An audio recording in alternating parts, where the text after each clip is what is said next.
Hi guys, welcome to another episode of the Real Football Talk. I have added with me. We'll be discussing the weekend's Premier League results, what we thought of it, and what we make of Ranieri coming to Watford. Let's start with the big game out there yesterday. Liverpool versus Man City. Cracking game to watch with some beautiful play from Mohamed Salah. What a goal! What did you make of the game? Let's look at the game first, and then we can talk about the brilliance of Salah. Yeah, what we come to expect from City Liverpool matches, which is always it's a genuine blockbuster match. Reminds me of the days when you knew when it used to be Arsenal Man United games, you just knew, it was going to be both teams going for it end to end. So yeah, I think City versus Liverpool has taken over as the fixture that has the fireworks going, has everything going for it. And yeah, what a game! Excellent game, had everything. First half, the control, the domination that City showed, the chances they created, they took everyone by surprise. No one was expecting, because City's never really dominated Liverpool or clocked Liverpool in that way. And yesterday was the first time we saw. Well, we talked about it, didn't we? We said Liverpool could have, after that first initial 10, 15 minutes, after that, the pressing of City, Liverpool couldn't even get 2 touches together to get out, and it was just amazing how much they pegged them back. Yeah, and the Liverpool players looked really tired in that first half. I think that initial 15-minute, when they pressed a lot, took a lot more out of them than they realized. And obviously, the City's pressing was more superior. They committed to the press a lot more better. And really, Salah was non-existent in the first half. Mane was poor. I think, had the fewest touches of any player on the pitch. Yeah, he did. Yeah. And it kind of reflected the dominance of City, and I just felt, Foden was electric, and every part of City's game, bar De Bruyne, was on top form. And Jack Grealish, I would say. I didn't think Jack Grealish was really involved as much. I know he was playing the new role in the false nine, but he hasn't.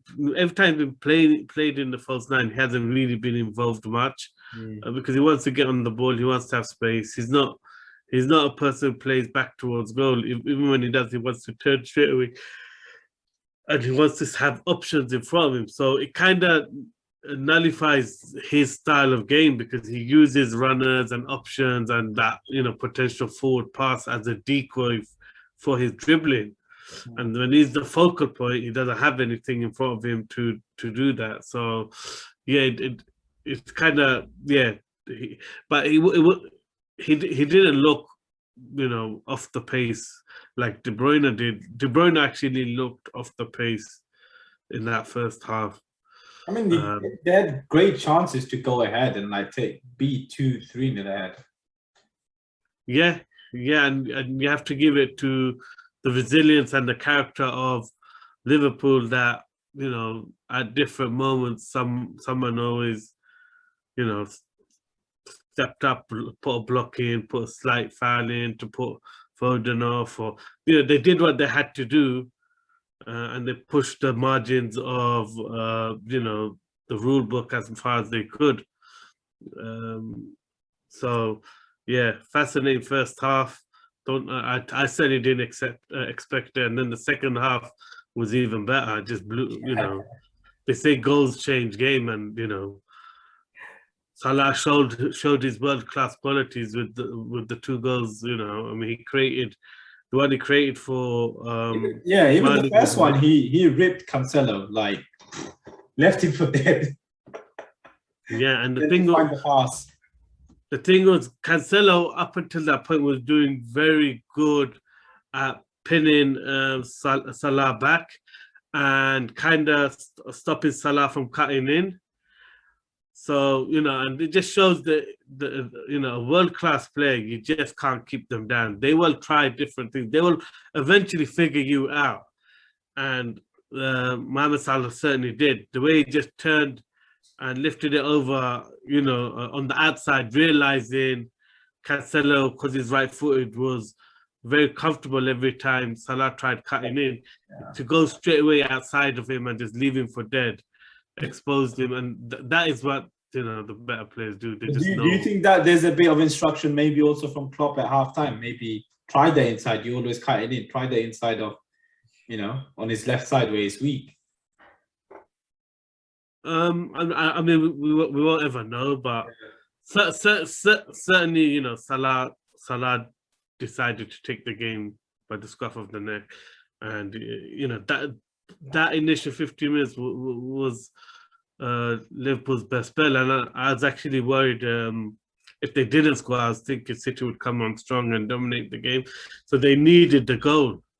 And it came right towards that last 15 minutes, isn't it? When we were talking that if they don't score in the next couple of minutes, the game might just switch completely. Yeah, and you have to give credit to City. I mean, to come back from those 2 goals at Anfield, I mean, the crowd was buzzing.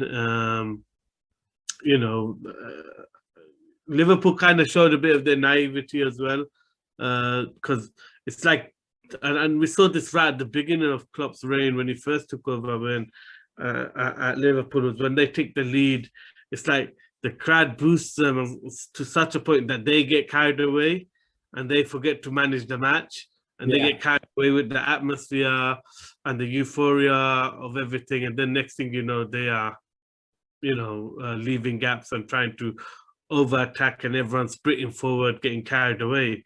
And both times Liverpool went up, you actually felt like that. You actually felt like they're getting a bit carried away. They over exerting themselves, they're over attacking, and they're playing at a faster pace than they were before. So I felt they showed a bit of naivety, a lack of leadership and calmness at that key moment. And City, amazing mental strength to come back. I mean, the atmosphere was electric. Anfield as well. That's the way. Yeah, not once. They still found a way. Yeah. And what a finish from Foden. Oof, yeah.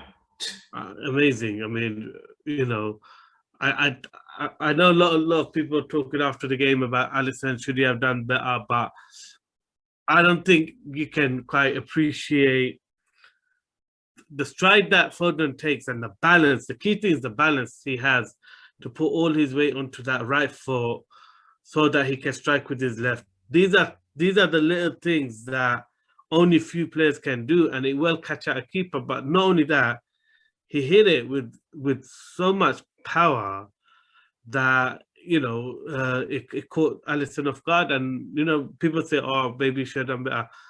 There ain't many better than Alisson anyway. Yeah. So that sometimes you have to give credit to a special player doing something unique, in the sense that not many players could have taken the shot that early and in that manner, maintain their balance and maintain, more importantly, the power to hit the shot like that. I mean, such a hard technique. It looks like a standard shot going across goal, but it wasn't. The leap, the stride that he took in, the ability to then take the shot with power plus turn, and you see his right ankle is completely turning the other way. It's planted one way and the ankle is turning the other way. It's that stride that gives him that power, isn't it? Because of the amount of leap he's taking the stride. It's the balance though. It's the balance.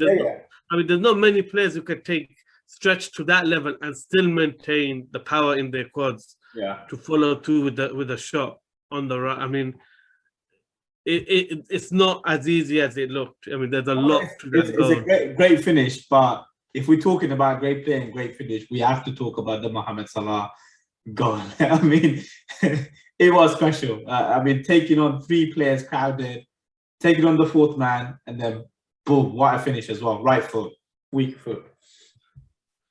Yeah, I mean, it was Salah special. I can't remember against 2. I mean, I remember once I think he scored a similar goal to that. I can't remember where he cut in and then he cut in and it was a big game. I remember that being a big game as well. But I mean, that's a special goal. I mean, he sat down Bernardo, Cancelo. I think right at the end. You go. Yeah, I mean Laporte, and the finish again, much like it's basically in off the post, inside of the post. I mean, you can't get any more accurate than that. Definitely a goal deserving.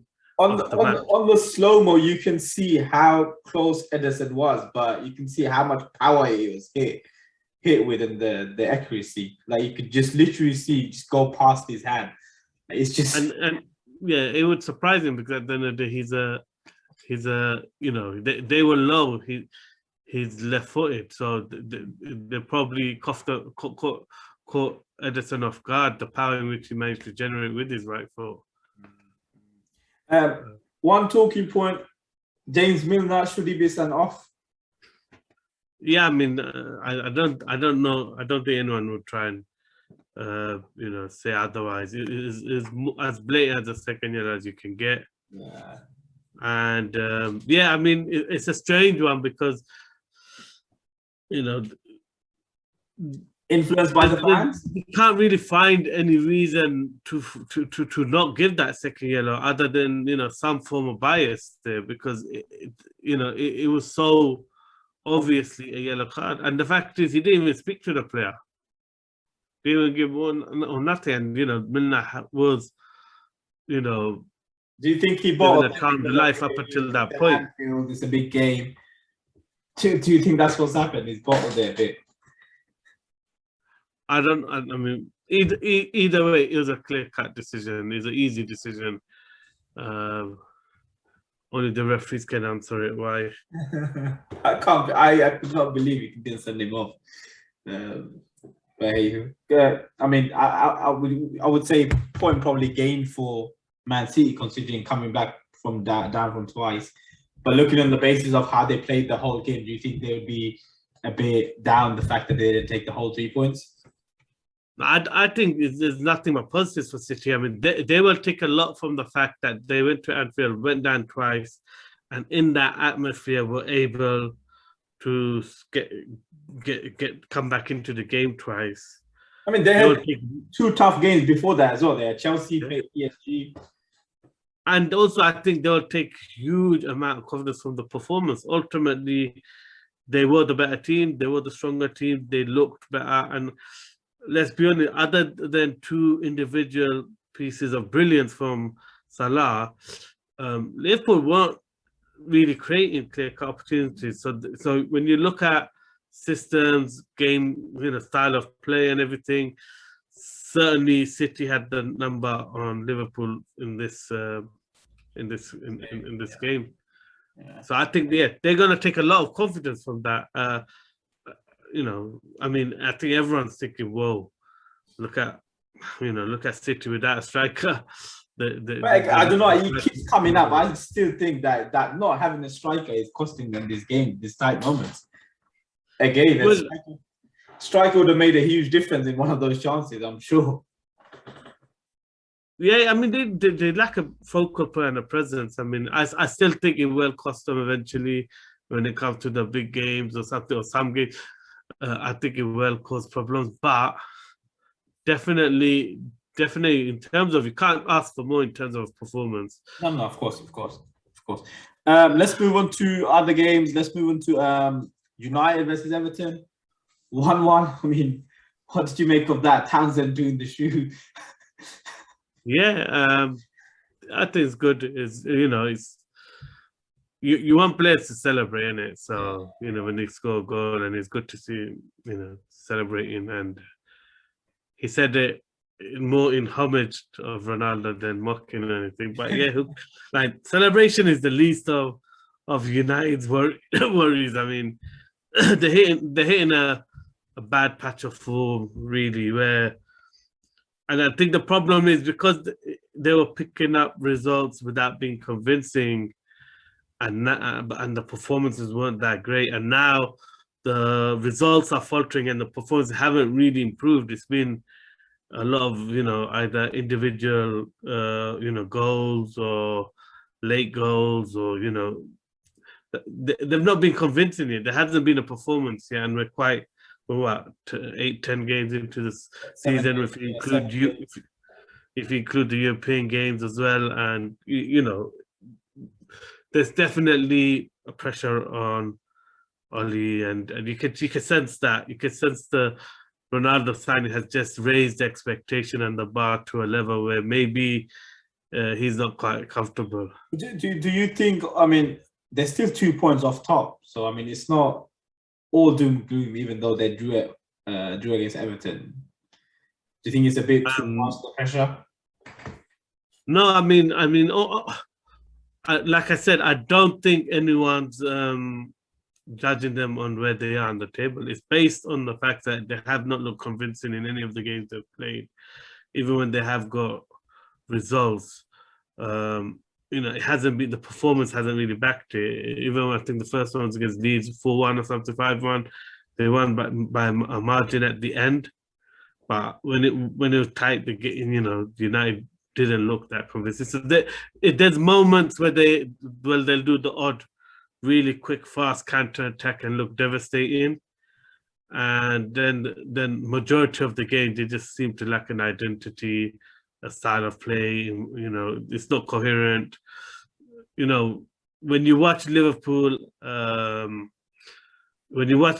matches, City matches, Chelsea matches, you can see there's a difference in levels to where United are and where those three teams are. I mean, doesn't mean on their day United can't beat them or can't do. It's just as a plan, as a structure, as a style of play, as a group of players knowing what they're doing, what their best 11 is. The other three clubs are way ahead at the moment. They got an identity. It's embedded. They know how they're going to attack, how they're going to create goals, how they're going to defend. And United just to have that. Maybe they just need more time to settle. But even last season when they were relatively good, the same questions were being asked. So yeah, it's not about the table, and certainly the next month, all the way up until November, every game is a testing game fixture. You've got coming up, it's just ridiculous. So it's going to be make or break, really, for Oli. Yeah. Let's switch to Everton. I mean, in contrast, Rafa's come in and he's had no Richarlison, no Calvert-Lewin, and he's just doing a tremendous job. And his two new signings have just been, brought a new life to Everton. And that's what you want. That's what that's what you expect from an experienced manager. Like, you can tell he's. I have a real worry that this is a very good fit. As in, you can tell the board trust Benitez. Benitez has always had, especially while he's in the press, had kind of boards that don't fully back him. When they do back him, he's actually got results. Like when they've backed him at the beginning at Liverpool with signings and players, and he was able to get, Luis Garcia and Alonso and everyone. He won the Champions League. He was challenging for stuff, and then when Hicks and Gillett basically tightened his purse strings, he got frustrated, and we saw at Newcastle what a job he did there. But he never had any backing. So it just feels like he's finally gone to a team and a club and a setup that might give him what he wants in terms of backing him and trusting him, both in all decisions, and that's what worries me, is because they have a good spirit at the club. They've got a good basis. And if Benitez manages to attract a few quality additions, you can see they got a lot in place. They got a lot of good stuff in place to become a force. But even without, they bought Demarai Gray. Who went to? I forgot. I think Leverkusen. Sorry, 1.5 million they bought him for. Townsend on a free from Crystal Palace. They're both on fire. Yeah, and they won't. I think with Demarai Gray, everyone saw moments of his ability when he was at Leicester. The problem was consistency. And now he's got a manager who's going to keep him on his toes, and he kind of needed that spell, away. Even though it's 6 months, I think that would have hurt his pride. The fact that no one really came in for, because he wanted a big contract extension at Leicester. He wanted to be a main man, and one, he wasn't getting the game time, but then he ended up really getting fobbed off to Liverpool because no one was interested in him. So I think, it's been a big wake-up call for him. And even though he went away for 6 months, that was enough for him to, get back to the basics of working hard and getting the more surprising,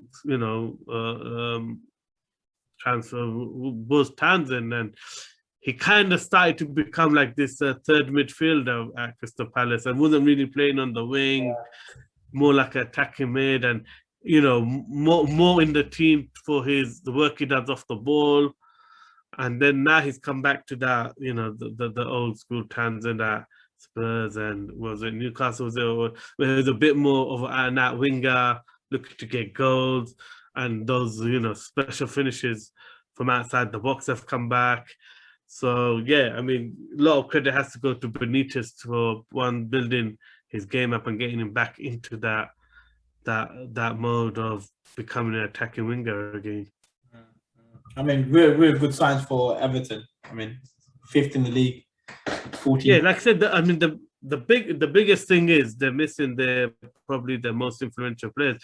Definitely Calvert-Lewin, definitely Carson, but you can't also, the club captain Coleman, you can't actually count out how big influence he is. So yeah, really, and we said it last year loads of time, Alan. I mean, the guy's a really good player. Every time I watch him, I just think, how is he not playing for one of the big title chasing teams? Yeah. He's definitely, I mean, put it this way, United would be a totally different force if they had him instead of Fred and McTominay. I mean, he and he's definitely of that level. I think personally, he's very good. I mean, even in Napoli, it was brilliant. It was brilliant, and surprised that no one went in for him until obviously Everton went for him when Ancelotti obviously saw him at Napoli. So you can see why he's come down. With regards to the other teams, Chelsea 3-1 at Southampton. I mean, they were drawing 1-1 until the red card. It seemed like that was the turning point. Or do you think it was just bound to happen? No, I thought the turning point was the disallowed goal. Really, in the where it should have been 2-0, and that was not a clear and obvious foul for them to overrule it.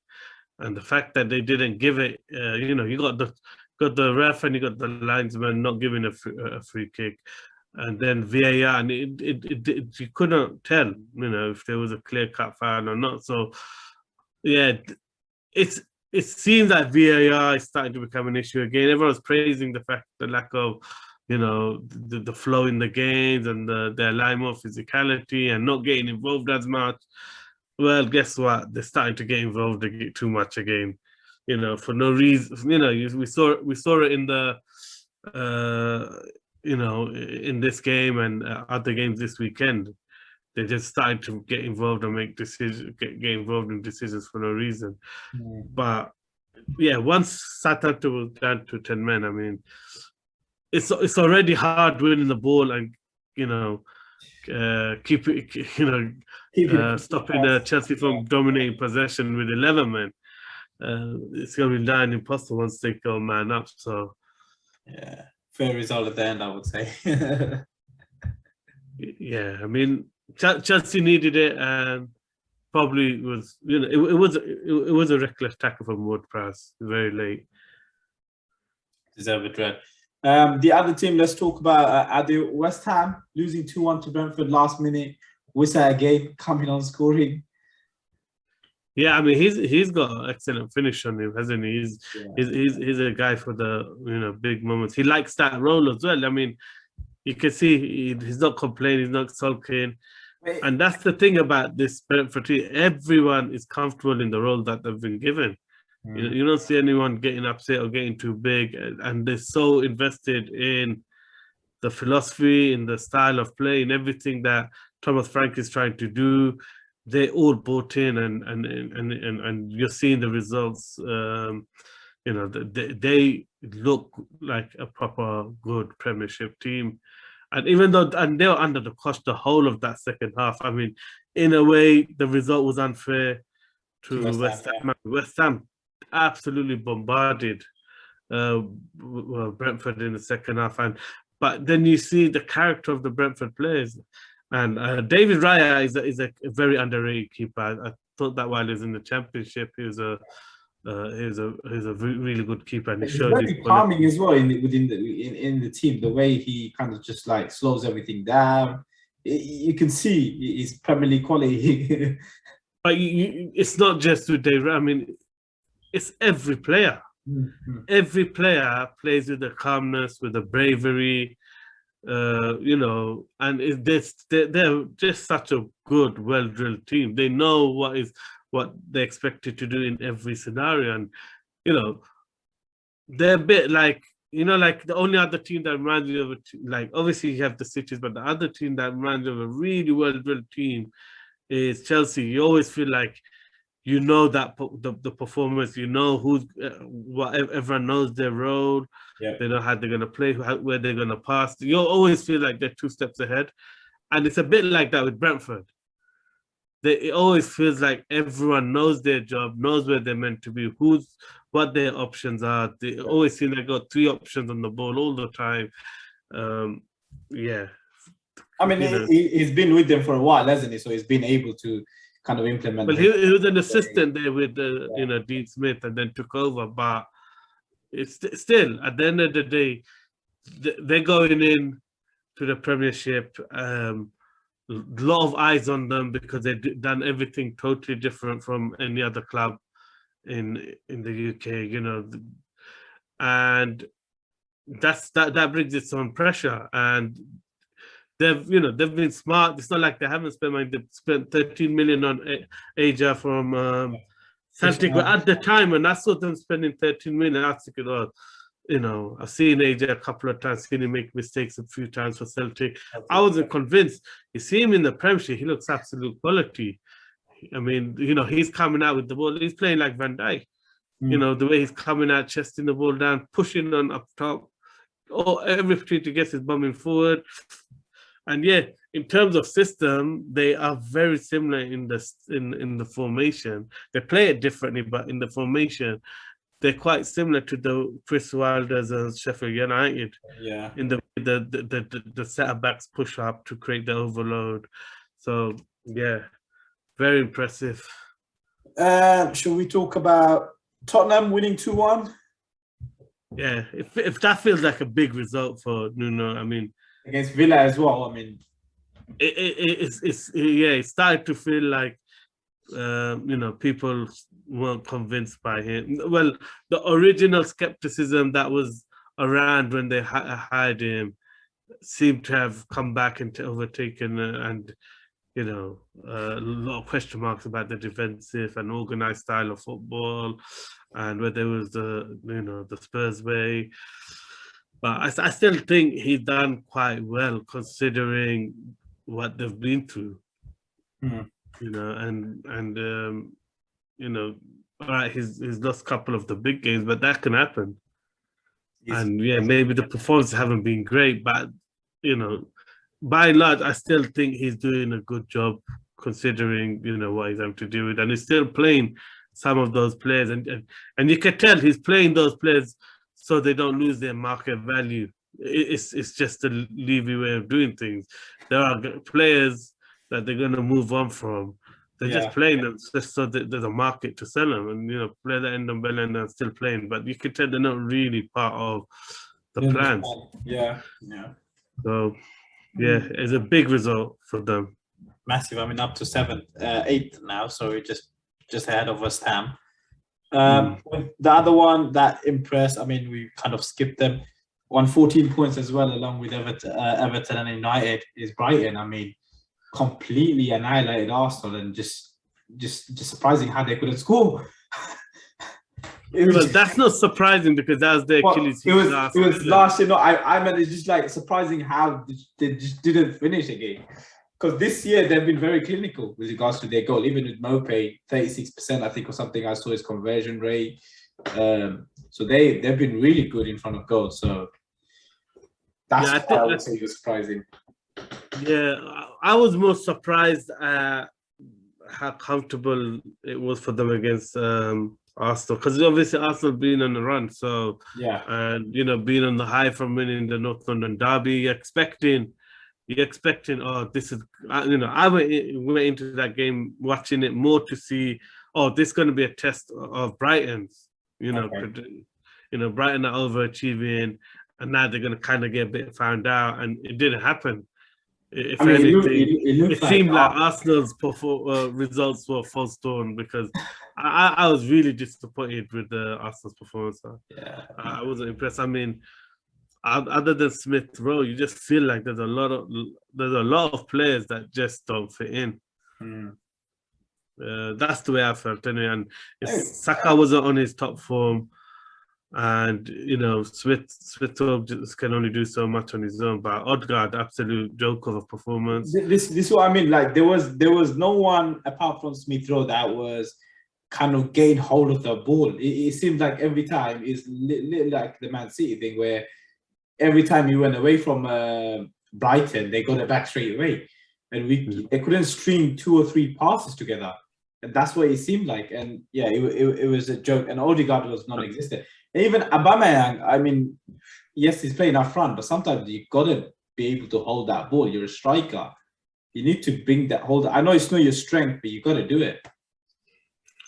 Yeah, even Pepe, there's a lot of things, but I think they're gonna get that with Arsenal. They're gonna be an inconsistent team, Okay. They got a lot of young players. One thing I have to mention is how surprised I am by the performances of Ramsdale, and have to give credit where it's due. Yeah. When I saw him last year, I mean, we both were, I was going at him as well, wasn't I? Yeah, because a lot of the games I watched, I just found, he's a more erratic version of Pickford. I mean, his performance with Sheffield United, but that just shows, obviously us have done very good scouting, because that could be one of those things where a player's form looks worse than their real ability because of the circumstances of the team and where they are, and he starts looking a bit more erratic. But while the rumors were going, I could never understand why the heck he was worth so much, number one, and number two, why Arsenal was so desperate to get him. But obviously we know, we have contacts and friends who are part of the Amazon team recording, the All or Nothing show. So we have a bit of inside intel, and obviously it was really surprising to hear that within the first few days of Aaron Ramsdale joining the club, he was like the loudest voice at the club. He's the loudest guy in the changing room, in the training ground. That was obviously hugely surprising to hear. So he's a character, and you can see. I mean, when he signed, I mean, I was watching the videos. You can see how much it meant to him, the fact that he joined Arsenal, and that in itself, it just shows like he really wants to believe and prove himself, and I think that's a massive point as well. Because I myself, I mean, we talked about this so much. I could not fathom the thought that Arsenal are trying to sign him for 25 million. I could not see the logic behind it, but it's been very impressive. Even though there was one moment, I had my heart in my mouth. It just reminded me of Sheffield United and Bournemouth when he dropped that ball and it just turned around. Yeah, but the thing was, even the one where I can't remember who headed it. Someone headed it across the goal for Mopai. Mopai would have had an open goal. Oh yeah, and then not many keepers will come off their line and push that away. Mm-hmm. And you have to give credit. He literally saved a goal-bound effort, and we didn't mention at the time, but that punch from or reading that cross was just as good as Rodri's block on Fabinho, which I can't believe we missed out. Yeah, we can't. Wow, what a tackle! I can't believe just that. as good. I mean, you know that tackle was amazing. It was. So yeah, have to admit Ramsdale has really surprised me. Looks really good, and yeah, definitely last season, didn't probably do himself justice, but yeah, he definitely looks like a better keeper than what I originally thought. I mean, he's a leader. You can tell he's a leader. It seems like the team's kind of getting comfortable to him with him as well at the back, and that trust is building. So it's good. It's good, but the inconsistency is going to cost Arsenal, I think, up front, with not scoring and that being comfortable. And then obviously they now lost Xhaka for 3 months as well. I think that's more of a bigger issue than anything, because unless they play Maitland-Niles a bit more, because as much as I really like Lokonga, and he looks quality more on the ball, positionally he does keep leaving the space and the gaps, and he's just not disciplined enough and experienced enough in reading the game. But definitely on the ball, he looks a really good player. But I even during the season, I thought Arsenal left it too light in the middle and didn't bring in a good enough cover, knowing the fact that Partey gets so injured so much, and you were trying to get rid of Xhaka. Surely you had to bring someone in for that middle. Lokonga's a long-term project. Yeah, but they still have Maitland-Niles now. Yeah, so I don't know who else they have. Quality.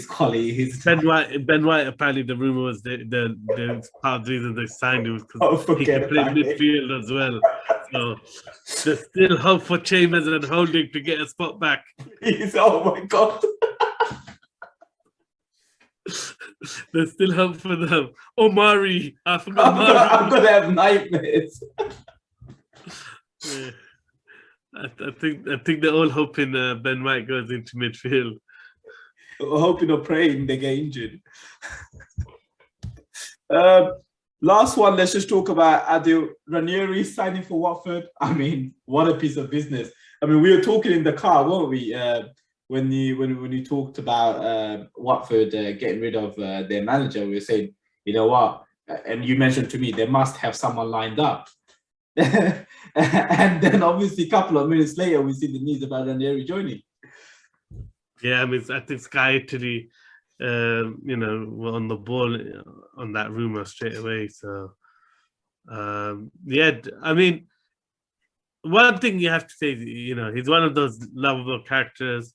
He's funny. I'm just happy to see him back. I don't know what it is. It's just one of those. Yeah, he's just a legend, isn't it? So it's just nice. It's like, but I'm not sure. I mean, I thought it was strange when Fulham went for him a few years back, and that didn't work out. And he was there during the window and was able to sign. And so I'm not sure. I'm not sure how. But the good thing is, I think Watford have a better squad than Fulham. And so definitely better squad than the Watford team. I mean, but Fulham team had. So maybe he can do something. I mean, he is a good manager. It's not like he's achieved a lot of good results with different clubs. But Leicester 70 years old. Let's see if he's still got the fight. 69, I do. 69. 2 weeks. In 2 weeks, 70. Birthday's in 2 weeks.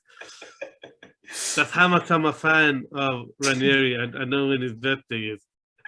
It's gonna be. I'm glad he's back. I'll say that much. Me too. It's gonna be good watching his interviews and stuff. He comes up with some hilarious things. Yeah, I'm sure the journalists are gonna enjoy it. They're gonna get pizzas. All good news. Maybe we should go in as Real Luton talk. We might get a couple of pizzas. Real football talk, sorry. But I do. Thank you for joining me today. For those of you watching, thank you for watching. Please do keep an eye out. We'll have more content out slowly. And yeah, please like, share, subscribe. Thank you, Adil.